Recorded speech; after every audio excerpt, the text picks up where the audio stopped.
uma honra receber a secretária do Desenvolvimento Econômico de São Paulo, Patrícia Ellen.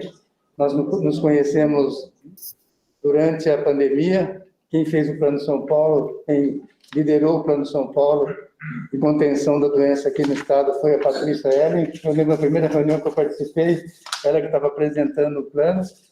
A Patrícia, ela é secretária de Desenvolvimento Econômico do estado, é graduada em Administração de Empresas na USP e fez MBA e mestrado em Administração pela Harvard Kennedy School em Boston. E é um prazer imenso receber a Patrícia.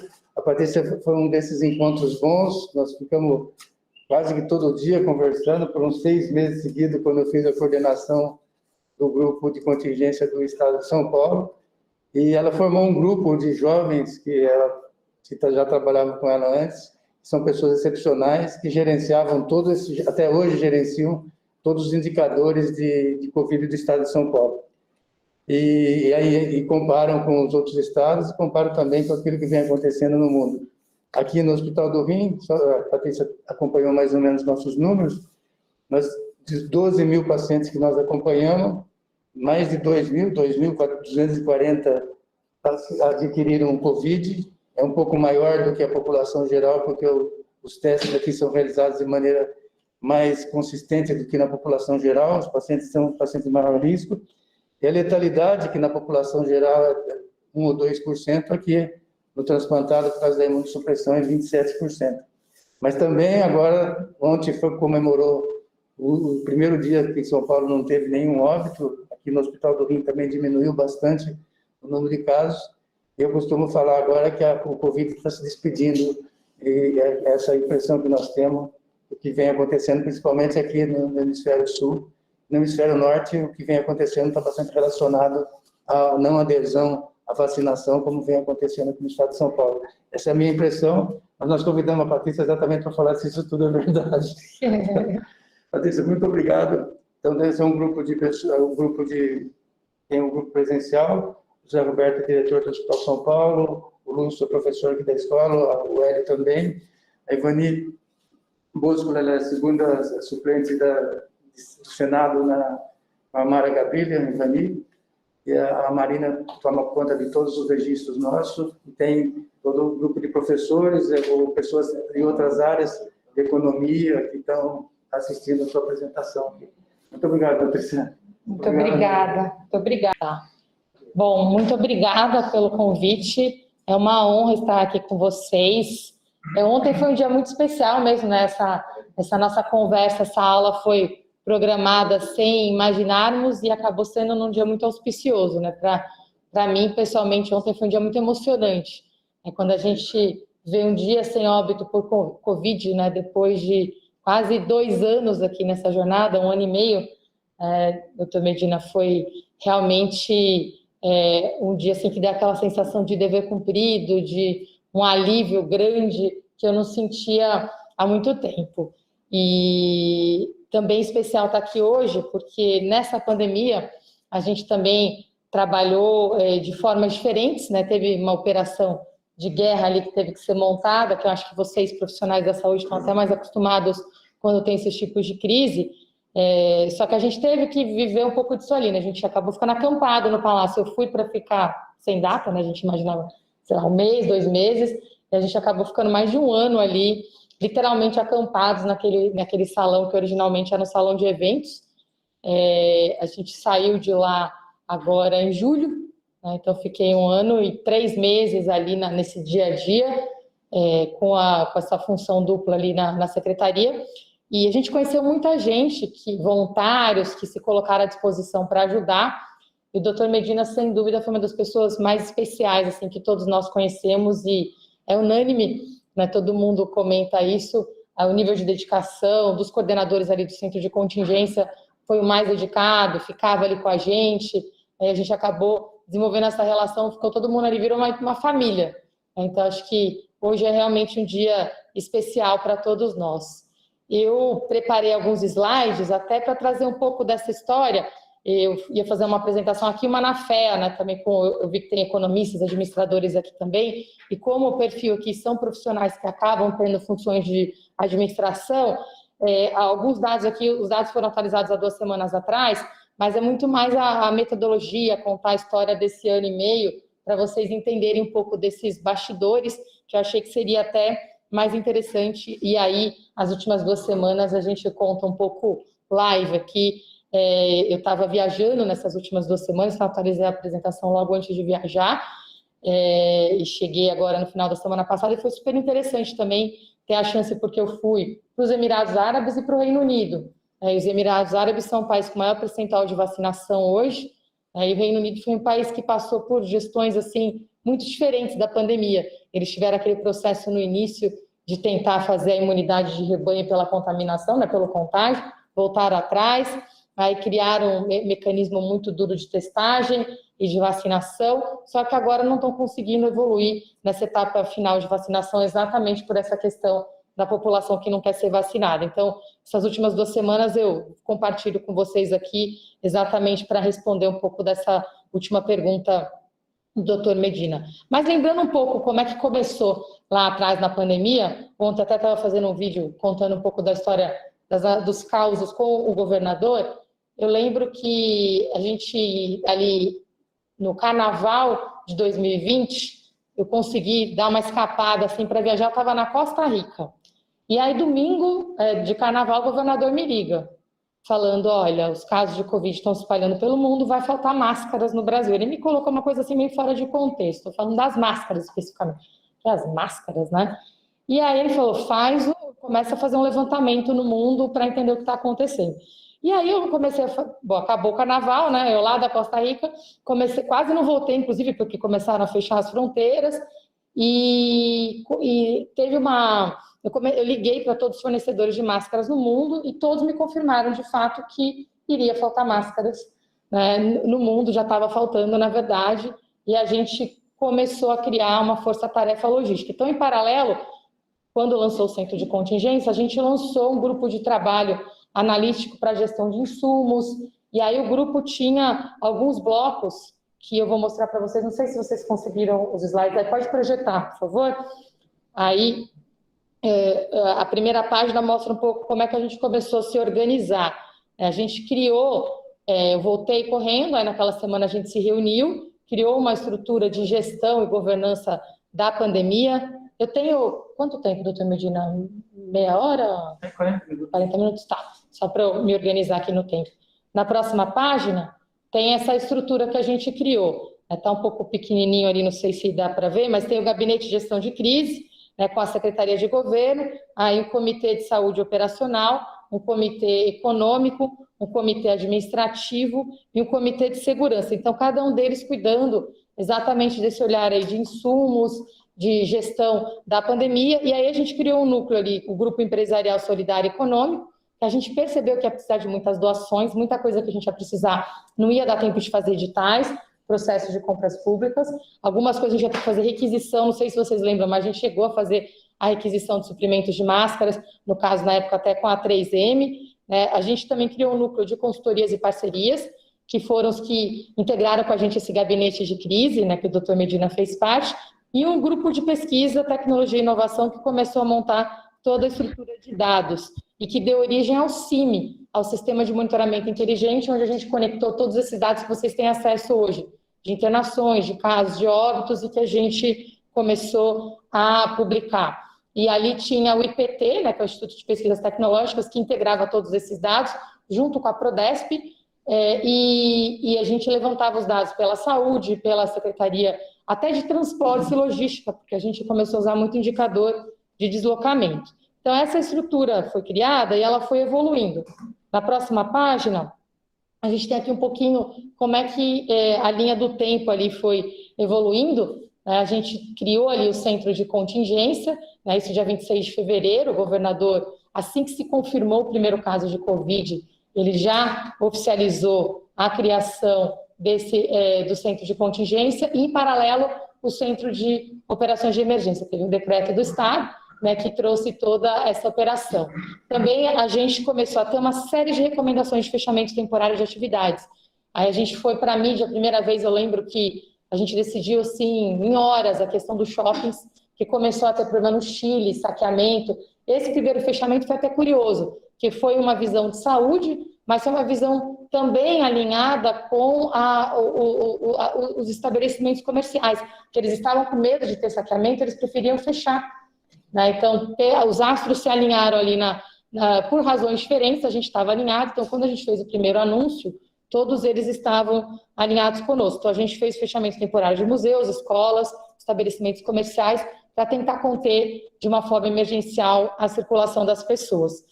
Na sequência, a gente criou na anterior ainda, a rede laboratorial, né, de diagnósticos, para integrar toda a parte de dados, e aí a gente começou oficialmente, a gente anunciou dia 21 de março e começou dia 24 a primeira quarentena, que se prolongou aí por mais de um ano, né? E a gente teve o início do monitoramento também do isolamento social, que foi muito polêmico, isso, mas foi dia 8 de abril, né? E a partir do dia 7 de maio, a gente iniciou a obrigatoriedade do uso de máscaras.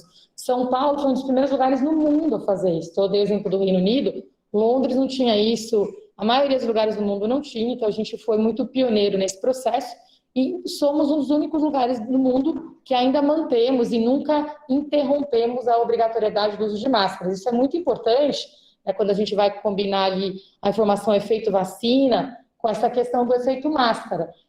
Porque alguns lugares tiraram, voltaram, Chicago fez isso, o Reino Unido fez isso, eu viajei, dá para ver ali claramente como que as regras se aplicam. E nós somos muito mais rígidos, de fato, como a gente está aqui hoje, de máscaras, se você vai nos Emirados Árabes, eles usam máscaras para circular, na hora que senta na reunião, todo mundo tira a máscara, né? É bem curioso ver assim como é que são os códigos de conduta e como a nossa rigidez, de fato, é muito maior. E a gente está com essa obrigatoriedade prevista até dia 31 de dezembro deste ano.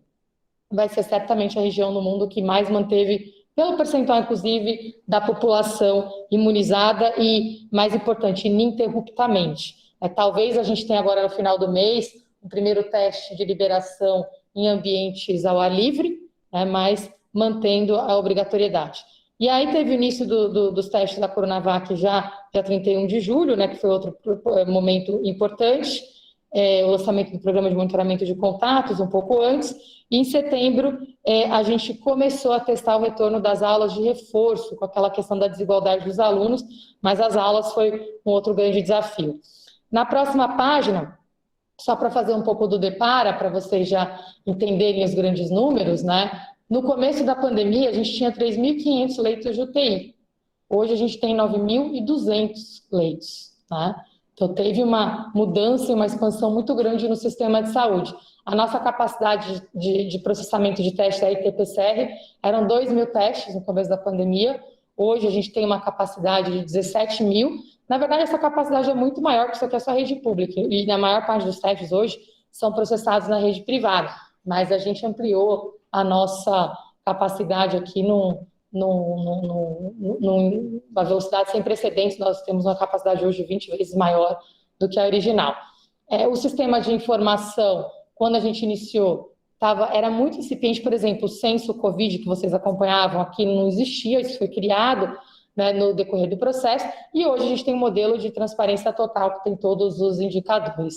E lembrar que isso, gente, nenhuma região do Brasil fez isso dessa forma, porque eles publicam os indicadores parcialmente, não é em tempo real, as contas, por exemplo, o Rio Grande do Sul, que lançou um programa parecido com o nosso na época, tinha uma fórmula super complexa, e aí eles divulgavam já o resultado da fórmula, né? O Rio de Janeiro divulga alguns dados, né? Município, o Estado nem tem os dados tão consolidados, então a gente tem hoje dados robustos, que são publicados em tempo real, e a gente, acho que não sei se vocês lembram, mas a gente divulgava a fórmula, os dados da fórmula, a conta, a ponderação, o anexo super detalhado no decreto, e isso, assim, acho que foi talvez um grande destaque do nosso programa, mas também um grande desafio, porque a gente começou a ter especialistas de todas as áreas, acompanhando os mesmos indicadores e fazendo as suas análises. E é super complexo, que acho que quem gosta de estatística aqui tem um conceito que a gente fala hindsight analysis, né? Que você faz análise do passado com os dados que você tem hoje no presente. O problema é que no passado você não tinha os mesmos dados, né? E o estatístico faz muito esse tipo de análise. Então, tinha muitos indicadores e conclusões tem que tomar essa decisão, vocês erraram naquela decisão. Então, todo dia, né, era essa pressão assim, com 10 opiniões diferentes em cada decisão que a gente tomava. E aí, acho que uma outra grande mudança foi a quarentena homogênea, né, para depois a gestão com o Plano São Paulo. Hoje o Plano São Paulo não está mais em operação, mas foi uma mudança ali muito grande que a gente fez do início da gestão da pandemia para o final. Rapidamente sobre o Plano São Paulo, na próxima página, mais uma. O Plano São Paulo ele nasce para a gente criar esse equilíbrio entre o sistema de saúde e economia, ter uma gestão equilibrada das atividades econômicas com segurança. Na parte de saúde, entender a disseminação da doença com cenários de monitoramento diário, através de casos, impacto em grupos de risco. Tem uma outra parte de gestão dos leitos e de internações, e recursos disponíveis para que toda a população que precisasse fosse... Então, um lado era controle da disseminação da doença, o outro é garantir que quem precisasse fosse atendido, e o terceiro, testagem e monitoramento de contatos, para a gente conseguir fazer um controle ainda mais efetivo. Na parte econômica, a gente criou um ponto de destaque também mundial na parte de protocolos, né? Então, esse ponto da máscara, eu reforço, que vocês veem hoje, uma das coisas que sustentou a obrigatoriedade foi o fato de setores mais impactados, por exemplo, eventos, bares, eles não querem que a gente libere a máscara. Se a gente libera a máscara, eles perdem, inclusive, patrocínio de empresas, porque o risco com relação à pandemia aumenta. E hoje, ter estabilidade é muito mais importante do que ter essa liberação que se criou, vou jogar minha máscara para cima e vou me libertar. Então, não tem isso, né? Então, até o valor econômico dos protocolos começou a ficar mais claro no tempo. E por mais que recentemente tenha tido algumas pressões muito mais da mídia e políticas, o setor econômico nunca pressionou nesses últimos meses nada com relação a máscaras. Então, isso foi um grande sucesso aqui dessa gestão dos protocolos e também a adesão da população com todos os desafios que a gente teve, né, tanto ao modelo de quarentena, uso de máscaras, higiene, álcool gel, todo o trabalho que foi feito também por região e por cidade, e aqui teve um papel muito importante dos órgãos de controle, que eu queria destacar, Ministério Público, Tribunal, eles nos ajudaram muito, porque o Plano São Paulo virou a regra, e eles nos ajudavam a garantir que ele era cumprido nos municípios. E os municípios que não cumpriam eram punidos judicialmente, porque o Executivo tem um limite do que consegue colocar. Aqui teve uma parceria inédita com os órgãos de controle que ajudou muito. Na próxima página, só um pouco mais de detalhe do que eu falei da parte de transparência de dados. O Censo Covid foi um dos exemplos que eu dei. Ele foi criado em tempo recorde pela Secretaria de Saúde, começou com uma resolução, a plataforma hoje permite interlocução com os hospitais, e foi muito importante para a gente conseguir, até então, não existia uma base de dados que centralizava as informações de leitos disponíveis do público e do privado. E muito menos essa alocação do que era privado, alocado para o público, organizações sociais. Então, o Censo Covid nos ajudou a criar essa informação. E o outro ponto aqui muito importante, como eu falei, foi esse compromisso aqui com a transparência de dados. Hoje, quem faz a gestão do CIMI é a SEAD, a Fundação SEAD, e que continua divulgando esses dados diariamente. Na próxima página, até um ponto, a gente integrou essas informações com o SUS, com o CIVEP Gripe, né, para a gente não ter ali duplicação de informações, e cada uma delas era usada no contexto diferente. As fases do Plano São Paulo aqui foram várias. A gente começou lá atrás a fase emergencial, onde tinha aquele modelo de quarentena homogênea no estado inteiro.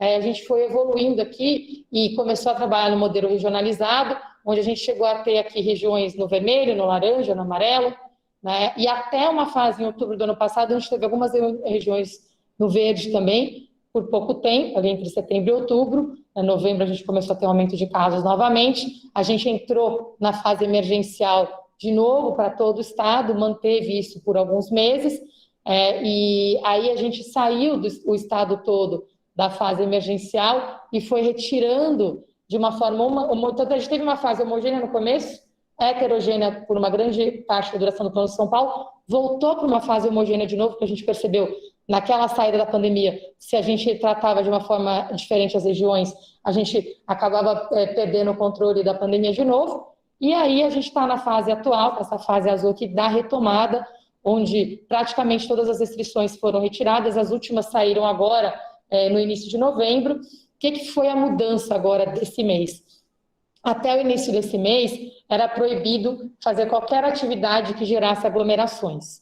Então, festas, barradas, podia-se fazer eventos com público em pé, mas não se podia fazer eventos que gerassem aglomerações. A partir de novembro, se pode fazer eventos que geram aglomerações, mas mantendo a obrigatoriedade do uso da máscara. Então, isso é uma mudança grande, é a nossa fase de maior flexibilização desde o início da pandemia, e a gente tem tido bons resultados de outubro. Agora, novembro é um mês super importante de finalizar esse processo de avanço da imunização, com entender o impacto desse novo momento, mantendo a obrigatoriedade do uso de máscaras, e provavelmente no fim do mês, como eu antecipei, a gente deve dar o próximo passo de liberar a máscara no espaços ao ar livre, com esse desafio de manter o mês de dezembro com máscaras ao ar livre e obrigatoriedade, entender, né, que as pessoas entendam a obrigatoriedade de espaços fechados e aglomerações.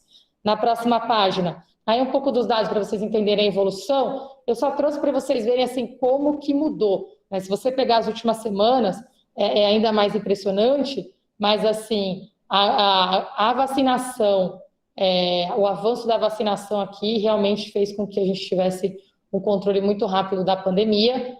Lembrando que a gente começou a vacinar muito depois do que países desenvolvidos, e a velocidade aqui da cultura de vacinação, o SUS, foi realmente impressionante. As pessoas não aderiram às fake news, ainda bem, né, com relação à vacina, e a gente conseguiu ter aí um controle muito acelerado e efetivo da pandemia em casos, internações e óbitos. Lembrando que isso não é a regra no mundo hoje. O Reino Unido, por exemplo, está tendo um aumento de casos muito grandes. Eles só não aumentaram as restrições porque as internações e os óbitos, principalmente os óbitos, não aumentaram proporcionalmente. E a gente vê, por exemplo, o caso da China agora, né, recentemente, mas quando a gente vê o percentual de imunização desses países, a gente avançou muito rápido. Na próxima página, aqui é um pouco do...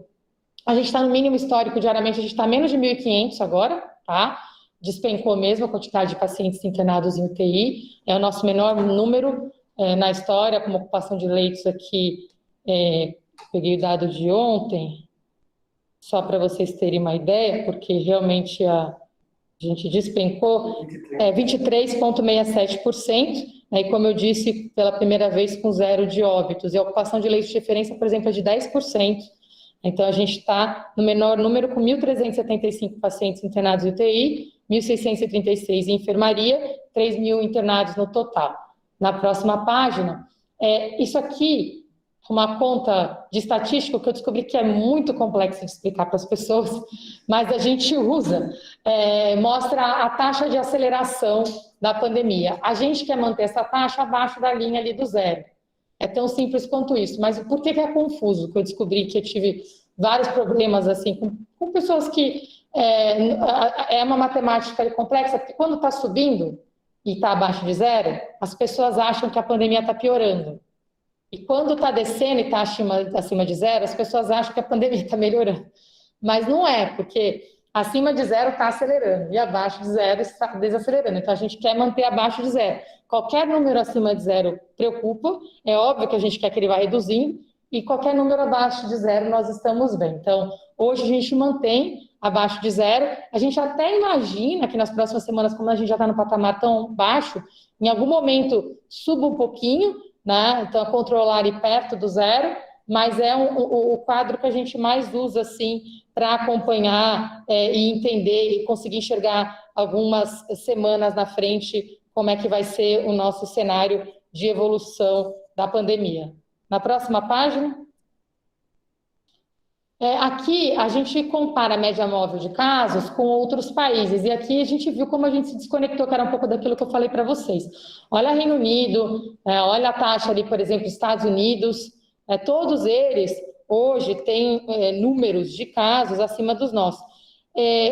Assim, em defesa deles, eles continuam testando muito, né? Eu estava na COP agora, como eles não colocaram a obrigatoriedade da vacina, eles estão testando todo mundo todo dia.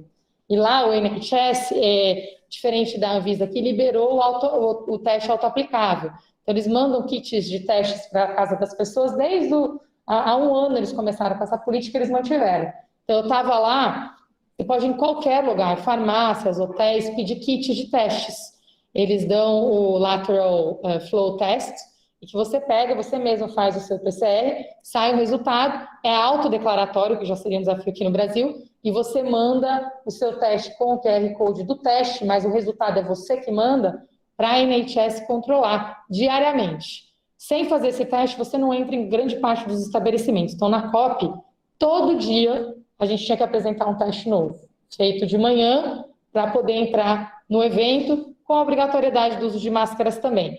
Mas é uma logística, assim, que para a gente aqui, enfim, a Anvisa nunca liberou, foi uma luta nossa no início de tentar até aplicar esse modelo do autoteste, é viável, o custo é baixo, mas não funcionou. Então, só o parênteses aqui, no caso deles, teria até uma justificativa deles estarem, né, monitorando muito mais os casos. No caso dos Estados Unidos, não, eles não fazem isso, né, e realmente eles tiveram um controle menor mesmo, a gente acompanhou bastante durante a pandemia. Na próxima página, a gente acompanha a mesma coisa para óbitos, tá? E mesmo em óbitos, né, isso aqui está tudo, obviamente, normalizado por 100 mil habitantes, a gente despencou, né, e, por exemplo, Estados Unidos continua com um número maior que o nosso, porque eles estão com esse desafio do avanço da vacinação. Na próxima página, aqui era o dado de 2 semanas atrás, mas se vocês pegarem o vacinômetro hoje, a gente já está em mais de 70%, e a gente tem o objetivo de chegar, a gente está em 70,51%, onde estava 59% ali, e 89,67% da população adulta. Então, você pega, por exemplo, os Emirados Árabes, eles estão em 80% da população total, mas eles não distribuíram nem metade das vacinas que a gente distribuiu aqui. Você vê o número aqui, né? A gente já distribuiu 73 milhões de vacinas. Então, é interessante, vocês devem estar utilizando aquela ferramenta, se não eu recomendo, o Wording Data, e lá compara o percentual de vacinação entre os países e compara também a quantidade de vacinas distribuídas. Então, é interessante fazer essa comparação, porque dá para a gente ver como a gente se destaca hoje como uma referência mundial, tanto nos nossos indicadores percentuais, quanto na magnitude da operação de distribuição, né? Na próxima página, só para finalizar, eu ia mostrar os dados do Wording Data, mas acho que vocês conhecem isso, e era um pouco do que aconteceu nessas últimas 2 semanas. Quais são os pontos de destaque? Esse ponto que eu coloquei desse alinhamento de saúde e economia, que nunca foi uma dicotomia, mas agora a gente tem até os setores econômicos nos ajudando a gerenciar essas pressões políticas, né, e midiáticas, que todo mundo criou essa expectativa que o próximo grande passo é a liberação da máscara. O ser humano tem essa coisa curiosa assim também, mas não é uma expectativa do setor. O próximo passo a gente fizer esse que eu mencionei. Agora, foi muito interessante nessas viagens recentes entender realmente como a gente avançou, né? São Paulo, especificamente, até vis-à-vis o restante do Brasil. Essa ida aos Emirados Árabes, entender como eles estão organizados ali, e aí o contraponto com o Reino Unido, que já tem uma escala maior, eles são muito rígidos com os protocolos lá, tá? Máscaras, se você não usa, o pessoal pede para usar, você entra no restaurante sem, só coloca a sua máscara, por favor, mas nada diferente do que a gente faz aqui também. Eu tenho ido muito a estabelecimentos para acompanhar, que esse fim de semana, por exemplo, eu fui num clube social, estava andando lá ao ar livre, o iPhone tem aquela coisa que você tem que fazer reconhecimento facial, né, toda hora, o meu tem isso, aí eu abaixo a máscara para fazer. Eu abaixei minha máscara para fazer isso, já veio o guarda e falou para mim, você pode levantar sua máscara, por favor? Então, a gente tem isso aqui, principalmente em estabelecimentos controlados, eu vi isso em clubes, eu vi isso em shoppings, em supermercados, em transporte público. Então, essa cultura que a gente colocou aqui, combinada com a cultura da vacina, está nos ajudando. E aí, para finalizar, com essa recente conquista de ontem, né, que foi uma grande vitória para todos nós, fechando aqui talvez com os grandes aprendizados nos meus últimos 3 minutos, eu acho que, para mim, foi o maior aprendizado pessoal, né? Jamais imaginei que a gente enfrentaria uma pandemia. Eu aceitei ir para a gestão pública 3 anos atrás, a convite do governador. Tinha a menor ideia pelo que a gente passaria. Como secretário de Desenvolvimento Econômico, Ciência e Tecnologia, minha responsabilidade na parte da ciência era diferente.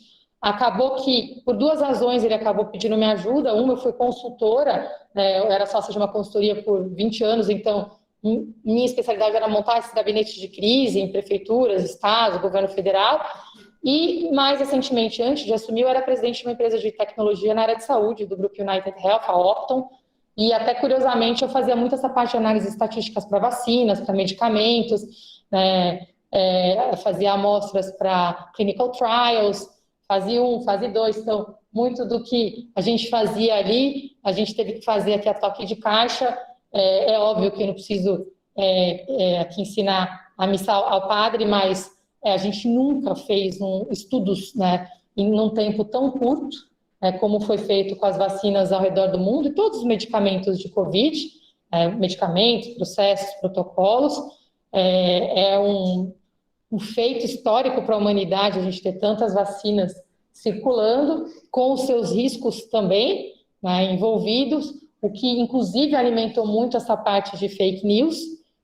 Hoje eu percebo que no Brasil, apesar de ser um percentual menor, os grupos que não se vacinam é super curioso, porque são os grupos dos dois extremos, né? São as pessoas negacionistas e são as pessoas muito mais naturalistas, né? Aquelas que já não aderiam às vacinas normalmente, que acham que as vacinas podem fazer mal. Eu não sei se vocês já experienciaram argumentar com o negacionista e com o naturalista, eu não sei qual que é pior, né? Eu tenho até mais dificuldade com o naturalista, porque eu tenho um lado super naturalista meu também, então acabam sendo amigos muito próximos. Os negacionistas, eu acho que eu já até cortei um pouco das minhas listas, saí dos grupos, né? Então é mais natural para mim, porque não dá para eu conversar com o negacionista sendo secretária da pasta da ciência, né?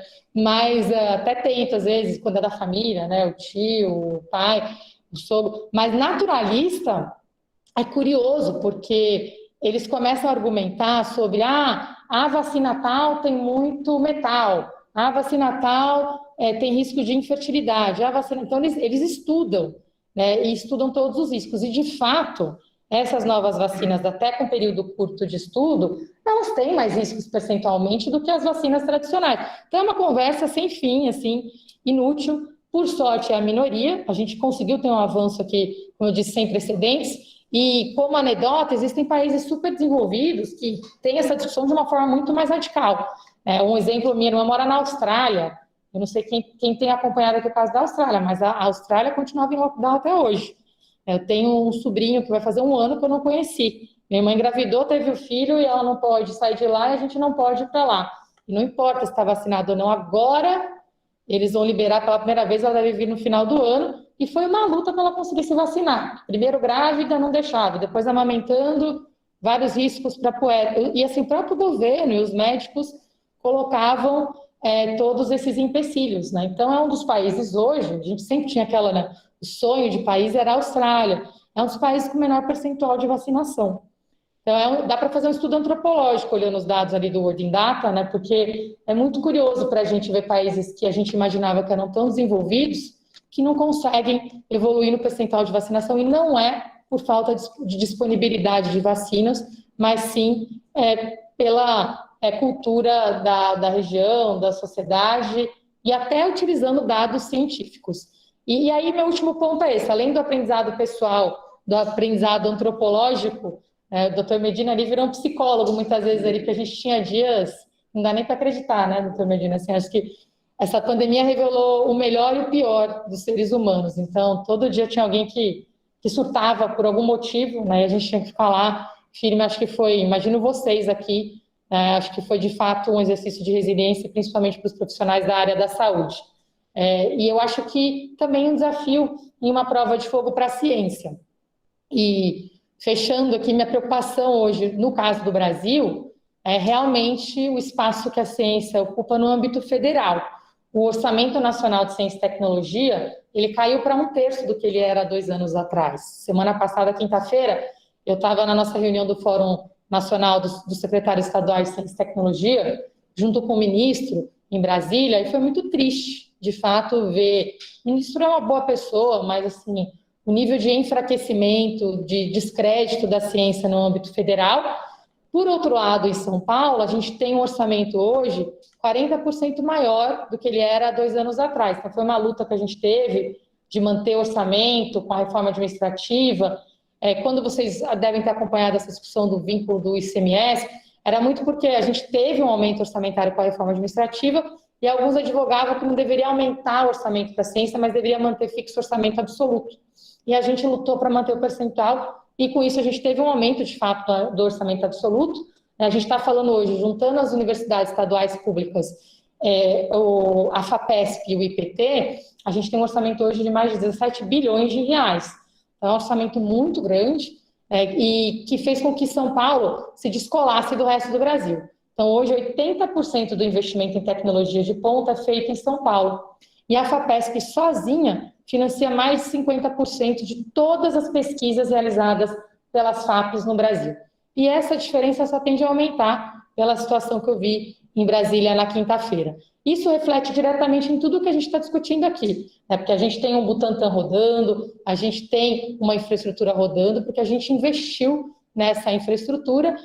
Acho que São Paulo tem uma estabilidade garantida para os próximos anos, mas as desigualdades regionais que a gente vai enfrentar agora são as piores que a gente já teve na história do nosso país. Do mesmo jeito que eu viajei para fora, eu viajei aqui dentro do Brasil recentemente também, fui para a Amazônia, fui para Brasília, fui para a Bahia, e não tem pandemia na maioria desses lugares mais, né?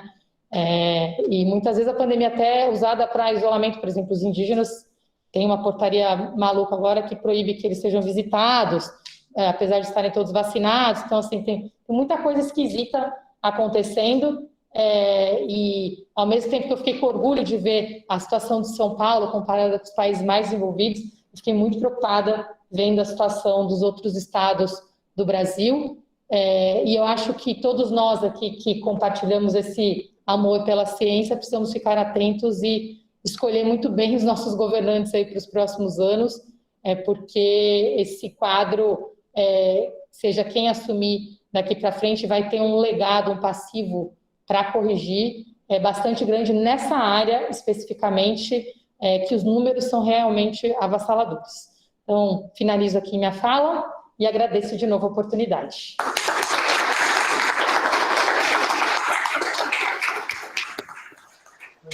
Vamos abrir tem a primeira questão, o Ronaldo Laranjeira, depois o Celso Granato. O Celso Granato é o grande guru da infecção, da monitoração de infecção viral bacteriana aqui do Hospital do Rim.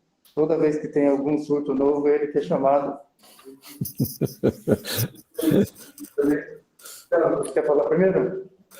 Posso falar. Em primeiro lugar, parabéns, viu? A gente só pode cumprimentar a Patrícia Ellen pelo desempenho que ela e toda a equipe do governo tiveram, né? A gente estava comentando um pouquinho antes da sua chegada que talvez a coisa mais importante que a gente tenha aprendido nessa pandemia é a importância do preparo, né? Eu acho que todos nós fomos um pouco pegos de calça curta, né? Porque tivemos que fazer muita coisa em muito pouco tempo, mas eu espero que muitas dessas coisas fiquem, né? A gente não pode nos dar o luxo, né, de ter que passar por um outro problema desse tipo que vai acontecer. A gente só não sabe qual vai ser o vilão e só não sabe quando vai acontecer exatamente, mas isso vai acontecer.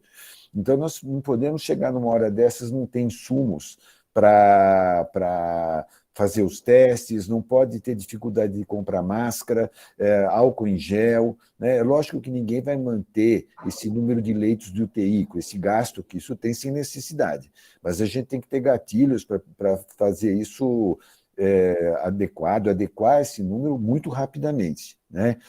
Imagina se a gente tem que ficar dependendo de outros países para produzir insumos de laboratório. Não é possível, né? Máscara, não é possível a gente ter essa dependência. Então, acho que a gente tem que ter esse preparo para, quando acontecer, a gente poder desenvolver isso mais rápido. E eu falo isso, inclusive, nos setores públicos, né? Eu acho que o SUS acabou assumindo um papel relevante nesse momento, o Butantan nem se fala, mas eu falo do Adolfo Lutz, né? Eu trabalhei no começo da minha carreira no Adolfo Lutz e eu vi a dificuldade que o Adolfo Lutz tem, as suas equipes, para poder fazer um número de testes absurdamente grande, né? Eu acho que até o ascensorista do Adolfo Lutz estava tendo que fazer teste de PCR lá, quer dizer, não é possível a gente passar por uma situação dessa. Então, Eu espero que o legado dessa pandemia seja a gente ter mecanismos para, quando isso acontecer, poder reagir de uma forma muito rápida. Eu acho que aqui em São Paulo a gente é motivo de orgulho para todos nós, a gente ter conseguido ter uma resposta nessa velocidade que a gente teve, e o impacto está aí, né? Nós tivemos praticamente 1/4 do número de óbitos do país, quando a gente, em geral, responde por 40% de toda a economia do país, né? Então, a gente só pode cumprimentar toda essa equipe que trabalhou nisso e torcer para que, quando isso vier a acontecer, a gente passe menos dificuldades do que a gente passou agora, e é um custo enorme de vidas. Parabéns. Patrícia, a pergunta que o Celso está querendo fazer você acha que daqui para frente a cadeia de suprimento vai ser mais regionalizada, ou nós vamos continuar na mesma? A hora que a pandemia acabar, nós vamos esquecer e ficar bastante dependente do suprimento que vem da China e da Índia? Eu espero que a cadeia seja mais regionalizada. Hoje ela não é ainda, né? E isso não, assim, a dependência da China é global. Os Estados Unidos hoje dependem da China. E o processo pandêmico criou um gargalo de demandas em várias outras áreas. Até por causa da pandemia, por exemplo, o setor automotivo hoje não está retomando na mesma velocidade, não é porque não tem demanda. A demanda aumentou, só que eles não conseguem produzir porque faltam insumos. Então, a gente tem trabalhado hoje na parte econômica, no investimento na produção de semicondutores, na produção. Um case, inclusive, que vocês devem ter acompanhado, foi dos respiradores da USP, o Inspire, né? Porque a gente conseguiu ali com o professor Dário, o professor Marcelo, o Dário, inclusive, é o médico, né? Foi a união ali da engenharia com a medicina, e eles fizeram dentro da escola, na verdade no campus da USP, perto ali do IPT e da Escola Politécnica, um laboratório para a produção de respiradores, que eles utilizam a técnica ali a base é um ambu, mas totalmente automatizado e com a produção local, mas tem um insumo que eles dependem da China. E foi um desafio para a gente, foi uma novela para esse insumo chegar.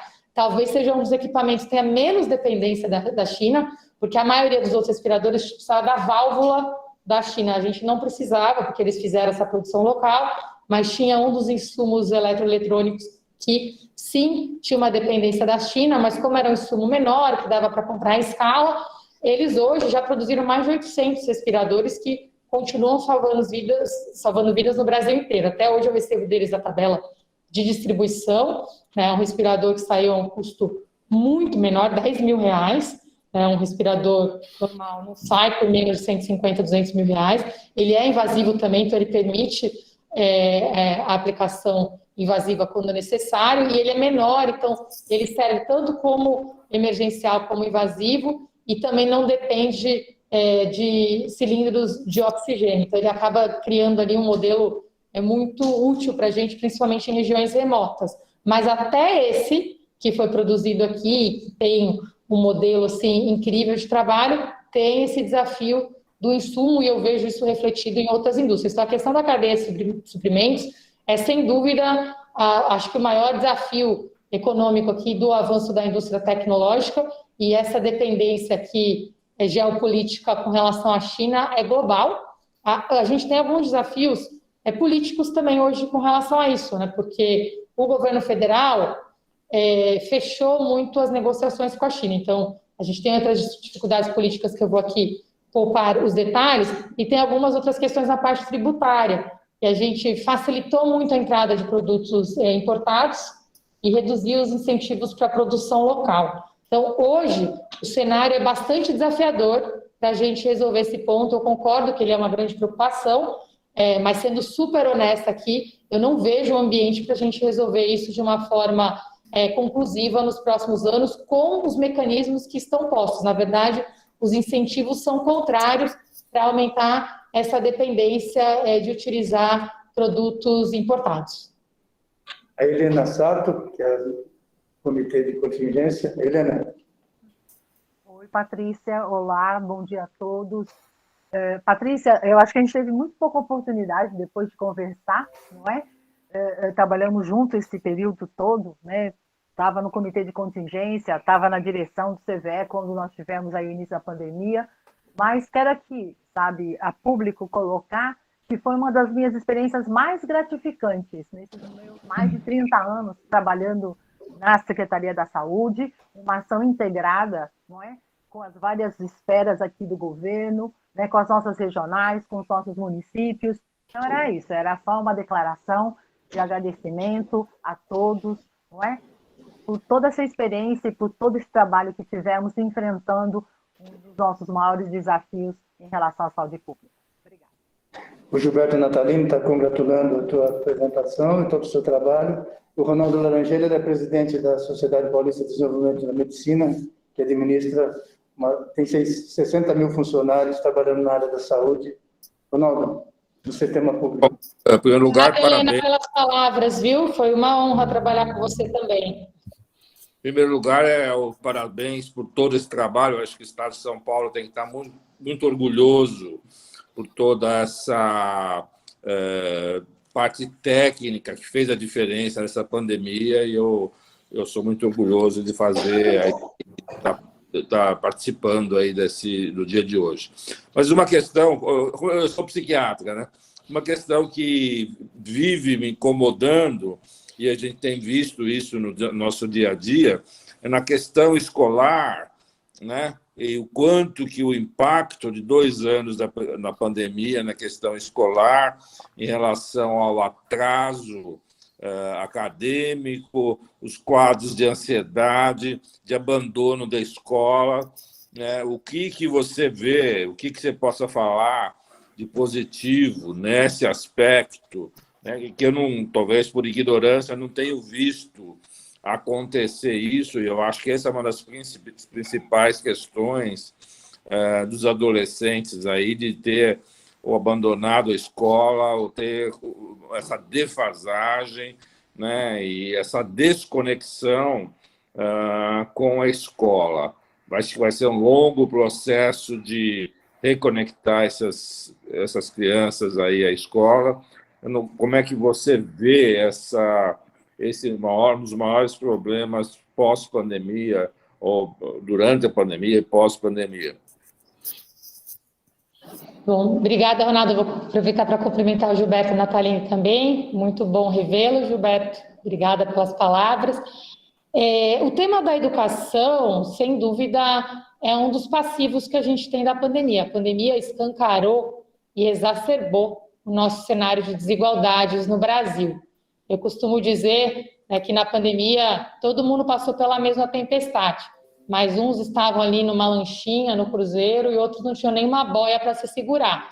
Então, o impacto foi muito diferente. Aqui eu não estou falando do aspecto só de saúde, estou falando do aspecto humanitário, econômico, porque as quarentenas, cada um viveu de uma maneira. Eu vi muita gente da nossa elite assim vivendo super bem, nos condomínios lotados ali, vivendo ao ar livre. Foi quase que uma férias por um ano, enquanto que outras pessoas passaram as piores necessidades da sua vida. E os jovens, sem dúvida, foram os mais impactados. Jovens e mulheres, em especial as mulheres negras, tá? São os 2 públicos mais impactados. Os jovens, por causa dessa questão da escola e pelo contexto também de estarem naquela fase de socialização, em depressão. Eu tenho um irmão, por exemplo, que acabou de entrar na faculdade, e está estudando psicologia, morando fora de casa. Voltou para casa, ficou trancado dentro de casa com os pais. Acabou a socialização, acabou esse início da escola, então ele passou o 1º ano e meio da escola estudando psicologia remotamente, imagina. Então, a gente viveu isso um pouco na pele. Mas as mulheres, eu vou voltar para a educação, mas só queria fazer essa pausa no contexto das mulheres, que também tem impacto na saúde, que o único crime que aumentou durante a pandemia foi violência contra a mulher, que ficou mais dentro de casa. As mulheres também sofreram mais o impacto de ficar com os filhos, esses filhos que não foram para a escola, e, ao mesmo tempo, aumentou o percentual de mulheres arrimo de família, porque aumentou, inclusive, os divórcios, separações. Então, teve um impacto muito grande nesse público, nesses 2 públicos, que precisam ser cuidados pelo aspecto psicológico e psiquiátrico, sem dúvida nenhuma. A gente lançou um programa no governo chamado Autoestima, que é em parceria a saúde com a Univesp e o Sebrae, para a gente dar esse apoio psicoemocional, que eu acho que é um programa que precisa escalar. Na parte da educação para os jovens, O Rocieli tem colocado esse ponto, a gente está tentando compensar isso com o ensino em tempo integral. Vocês devem ter visto que a gente fez a maior expansão. O ensino em tempo integral aumentou 5 vezes, então hoje a gente vai alcançar 2.000 escolas da rede pública estadual em tempo integral para compensar e passar mais tempo com esse jovem. O que está sob meu controle, que são as ETECs e FATECs, né? Então, o ensino médio, são 300 mil alunos ali das ETECs e FATECs, o ensino superior, por exemplo, da Univesp, a gente aumentou muito, e os cursos rápidos, técnicos e profissionalizantes, a gente criou a maior plataforma, hoje são 1 milhão de pessoas que passam pelas nossas plataformas de cursos de qualificação. Mas até nas bolsas, na Bolsa Trabalho que a gente dá e na Bolsa Empreendedor, a gente criou um modelo de contrapartida que passa por um curso de qualificação empreendedora no mínimo, mas para dar essa chance, é um trabalho mais emocional, inclusive, né, de trabalhar a autoestima para que as pessoas possam retomar. Então, tem o apoio financeiro, mas tem esse apoio também de qualificação. Nas ETECs, FATECs e nas universidades, a gente não está tendo um problema de abandono. A gente teve, inclusive, uma retenção muito grande, são jovens já que acompanham, que têm uma tendência a continuar. Eu tenho uma preocupação no que está sob a minha responsabilidade também com o ensino superior privado, porque o público está voltando. Na educação básica, a gente tem o Pareto, que mais de 80% das crianças estão no ensino público. No superior, o Pareto é invertido. Menos de 20% estão no ensino público, a maioria está no privado. O privado hoje, que pega uma boa parte desses jovens, continua remoto, sem prazo para voltar. E não tem uma regulação que os obrigue a voltar. Então, esse público tem uma preocupação muito grande, ele não é regulado, a qualidade já não era muito boa, e agora, até por questões de custo econômico e conveniência, a maioria das escolas privadas manteve o modelo remoto. Tá? Então, peguei vários aspectos aqui, só para concordar que é um tema bastante preocupante e que a gente tem que trabalhar em várias frentes que, infelizmente, não tem uma bala de prata. O Hélio Teixeira, ele é professor de economia na USP e ele é membro do Conselho Fiscal nosso. O Hélio sempre tem alguma pergunta, mas ele nunca funciona. Vamos ver se hoje vai... Não, acho que agora vai fazer o treino. Depois de 2 anos eu estou craque no sistema. Em primeiro lugar, eu gostaria de mostrar o meu orgulho, né, como professor da FEA, de ter a Patrícia como ex-aluna. Muito dignifica a nossa instituição. Em segundo lugar, como secretária, né, de Desenvolvimento Econômico, Ciência e Tecnologia, eu só queria colocar uma coisa que é bastante sabida, é que saúde tem um papel central, seja no PIB, seja no emprego, seja na qualidade de vida, né? E tem uma atuação muito destacada na questão de ciência e tecnologia. A minha pergunta, né, assim, rapidamente, é se há alguma proposta ou alguma forma especial de tratar a saúde dentro dessa perspectiva de desenvolvimento econômico, emprego, renda, qualidade de vida, etc., para que algo que é forte em São Paulo, ou seja, é um privilégio. São Paulo é uma ilha, eu tenho muita alegria, né, claro, diante da desgraça toda, de viver em São Paulo e me sinto muito mais segura do que se eu estivesse fora dessa ilha. A pergunta é se pode ser feito algo a mais pela saúde, pelo desenvolvimento, considerando a força das nossas instituições, como o próprio Hospital do Rim, que faz muitas coisas, mas com mais verbas, poderia fazer mais ainda, e são estudos com significado não só para São Paulo, para o Brasil, mas com significado mundial. Eu cito o Hospital do Rim porque conheço o hospital, mas há muitas outras iniciativas relevantes, e todo mundo vai entrar com esse argumentário, minha área especial e o recurso é escasso. Rapidamente, esse tipo de consideração que eu gostaria de ouvir seus comentários. Obrigada, professor Hélio, uma honra também como FEANA. Uma das razões que eu estou aqui hoje é porque eu tive acesso à educação de qualidade na USP também, né, e claramente tenho muita gratidão por isso. O tema de saúde e economia, até um dos meus temas de estudo, a saúde hoje é a área que gera mais PIB no Brasil, né? Então, mais emprego e mais gera PIB no Brasil, tanto no público quanto no privado. A gente somar os dois aqui, a gente está chegando pré-pandemia quase 10% do PIB. Após pandemia, esse número certamente aumentou. Tem o seu aspecto positivo, tem o seu aspecto negativo. Eu publiquei um livro em 2019, junto com Cláudio Lotenberg e Cid Declage, sobre a revolução digital na saúde e a importância do investimento em ciência e tecnologia para combater as desigualdades na saúde.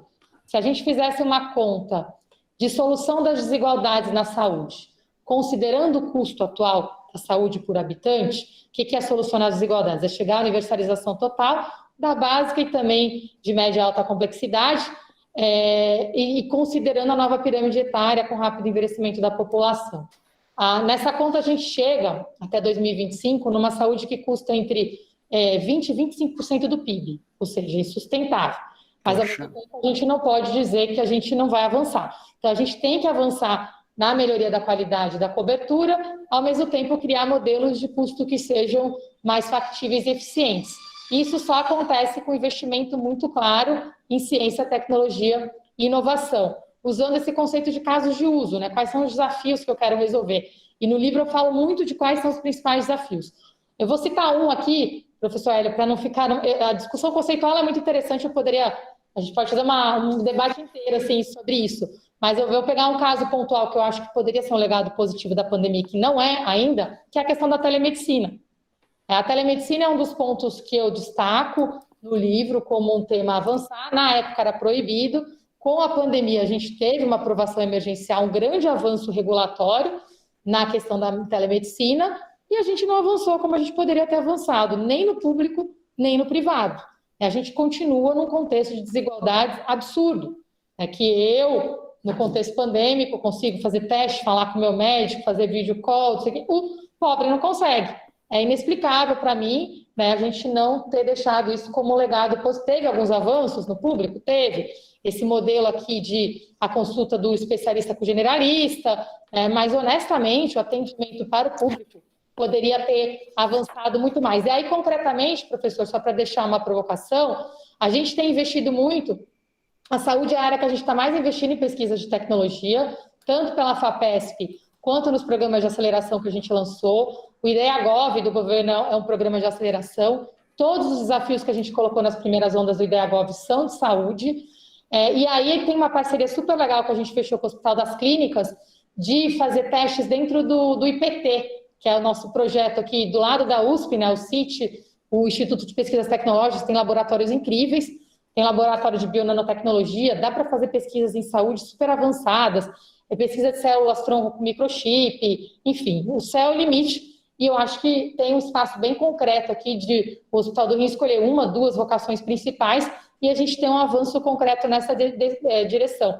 Um exemplo super legal que está avançando bem o Hospital do Amor em Barretos, a gente tem uma parceria super legal também, a gente montou uma aceleradora com eles, com o Sebrae, eu dei esse exemplo do Hospital das Clínicas também, mas tem vários outros, e que eu acho que a gente pode, sem dúvida, aqui vocês têm grandes especialistas e já são referência, né, na área de transplantes, e tem todo o espaço para dar o próximo passo. Por exemplo, a gente está desenhando agora projeto que foi até tema de matéria no Fantástico, que é o de xenotransplante ali com a Maiana Zatz, o Silvano Raia. Esse é um dos projetos, só para citar, que eu acho que tem um espaço direto ali de liderança do Hospital do Rincon, o próprio projeto criado por vocês. Mas esse é um projeto que está avançando rapidamente, que eu lembrei aqui de trazer agora, mas sintam-se à vontade de propor, e só reforçando que só com muita pesquisa e inovação na área de saúde a gente consegue resolver esse gap, e que eu era mais otimista com relação ao legado pós-pandêmico. Acho que a gente deixou um legado de infraestrutura, de leitos, de metodologia super importante, mas de acesso a serviços eu ainda sou bastante crítica, porque eu acho que a gente, não só em São Paulo, o Brasil inteiro, o mundo inteiro, poderia ter ido muito além. Muito bom, muito boa resposta. Tem outro comentário do Thomas Almeida, ele é da Advocacia Geral da União, também é membro do nosso Conselho Fiscal, parabenizando pela sua apresentação. Obrigada.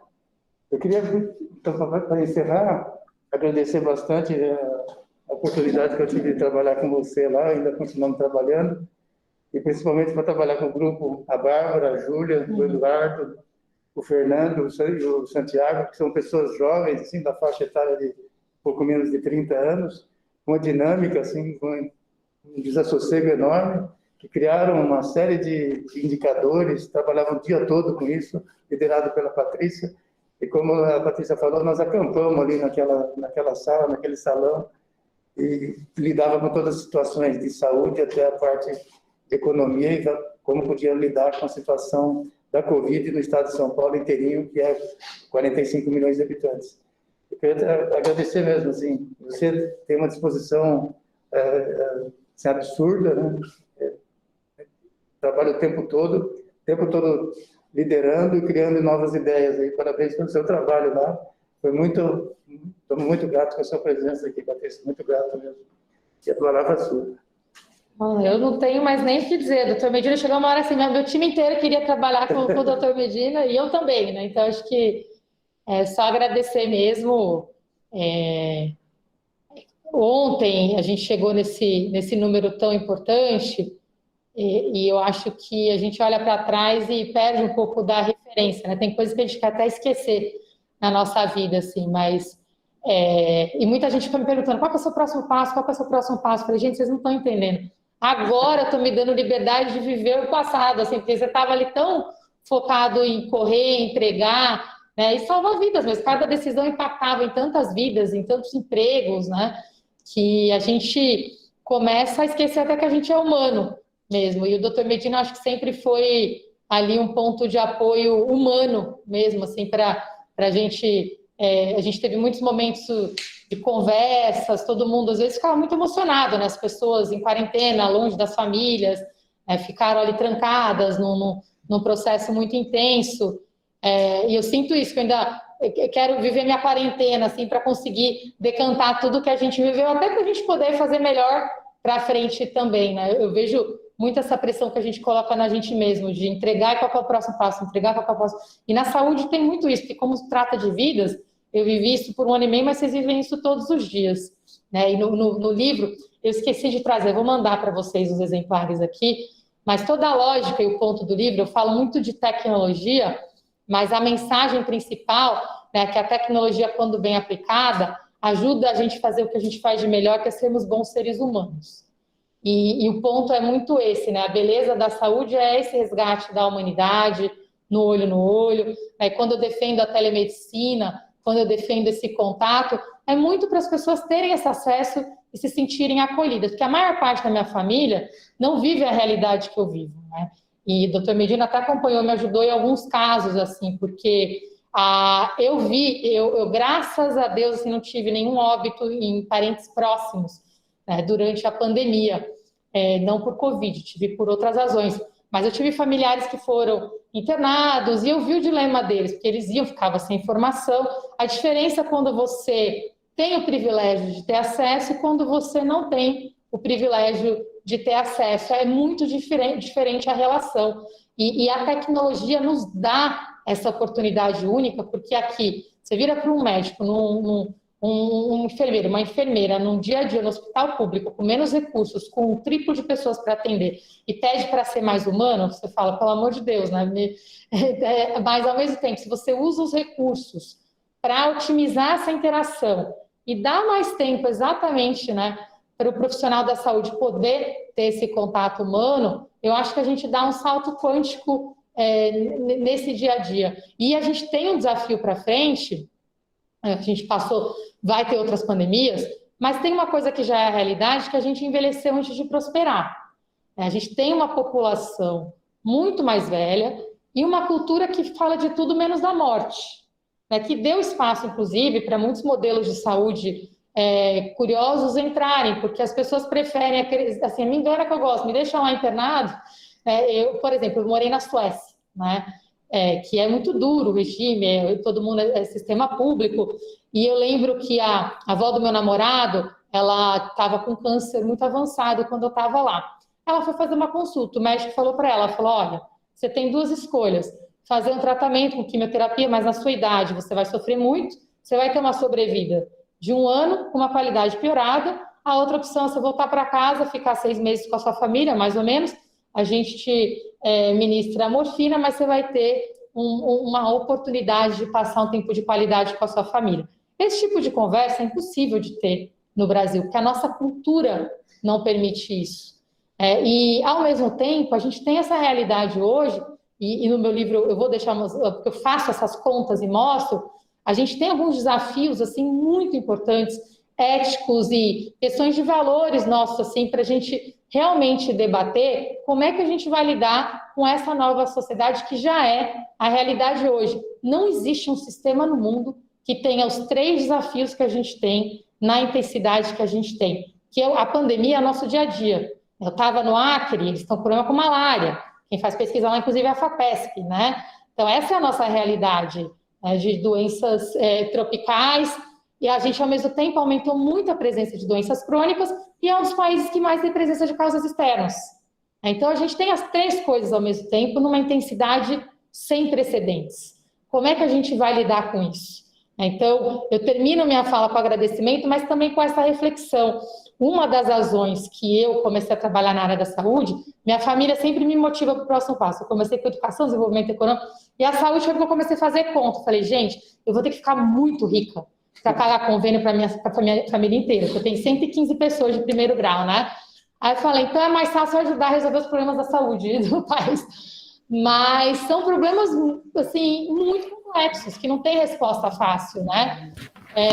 Eu fiz a conta, 115 pessoas, o convênio, falei, não vai dar, é realmente melhor eu me dedicar ao serviço público por um período, para ver como é que eu ajudo de uma forma mais efetiva. Mas, de fato, eu deixei muito mais perguntas do que respostas nesse final, porque eu acho que são respostas que a gente precisa responder conjuntamente, que não dá mais tempo para esperar, que a gente sai dessa pandemia com uma fila de pessoas com doenças crônicas, de pessoas que não foram atendidas, de casos que não eram complexos, que vão passar a ser, porque não foram, né, acompanhados durante esse ano e meio. Então, todos esses desafios que já eram realidade, eles voltam agora com muito mais intensidade. E, nesse sentido, a gente já tem que estar pensando no próximo desafio.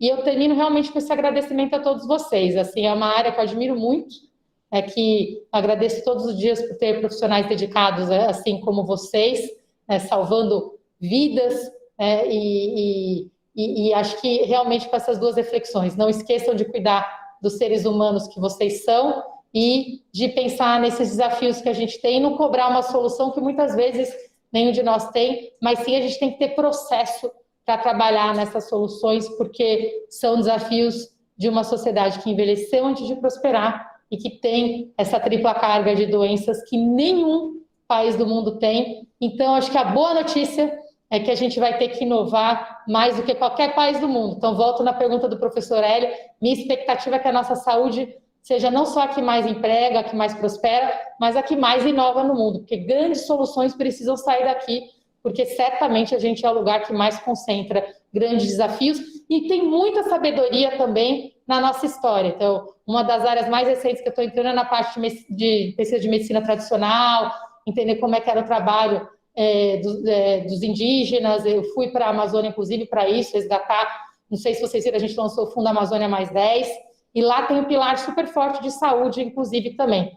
Eu estou conjuntando aí um pouco dessa parte de processos, tecnologia, com voltar um pouco para a nossa história e entender na nossa biodiversidade o que a gente tem de diferente, que a gente pode ensinar, não só no Brasil, mas para o mundo também. Então, essa é a área mais nova aí que a gente vai lançar o edital, inclusive, nas próximas semanas, e seria super interessante contar com a participação de vocês. Muito obrigada. Muito obrigado.